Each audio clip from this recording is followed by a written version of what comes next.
Nav Prabhat news, नव्या दिवसाची नवी बातमी।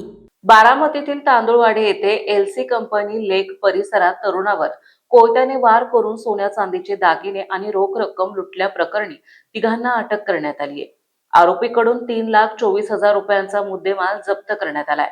दिनांक 26 फेब्रुवारी रोजी रात्री सुमारे 8:45 वाजण्याच्या सुमारास तांदूळवाडी विमानतळ रोड लगत असलेल्या एलसी कंपनी लेक येथील मोकळ्या जागेत फिर्यादी संतोष रायनराव मूळ राहणार नागपूर, वय वर्ष 26, हल्ली राहता आहेत बारामती, हे त्यांच्या मैत्रिणीसोबत बसले होते। त्यावेळी तोंडाला मास्क आणि रुमाल बांधलेल्या तिघा इसमांनी त्यांच्या जवळ येत लोखंडी सत्तूर कोयत्याचा दाग दाखवून पैशांची मागणी केली। विरोध केल्यावर एका आरोपीने फिर्यादींच्या डाव्या पायावर वार करून जखमी केले।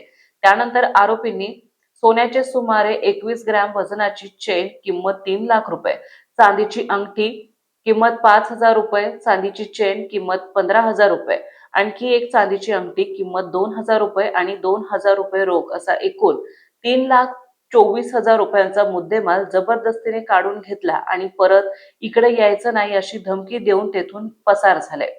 या प्रकरणी बारामती तालुका पोलीस ठाणे येथे BNS कलम 309(6)(3)(5) अन्वये गुन्हा दाखल करण्यात आलाय। गोपनीय माहितीवरून तपासादरम्यान प्रसाद गणपत भोसले, वय वर्ष 24, धैर्यशील प्रशांत आगवणे, वय वर्ष 19 आणि कृष्णा नाना गाडेकर, वय वर्ष 21, सर्व राहणार तांदूळवाडी, तालुका बारामती यांना 28 फेब्रुवारी रोजी अटक करण्यात आली आहे। न्यायालयाने त्यांना 4 दिवसाची पोलीस कोठडी सुनावली आहे।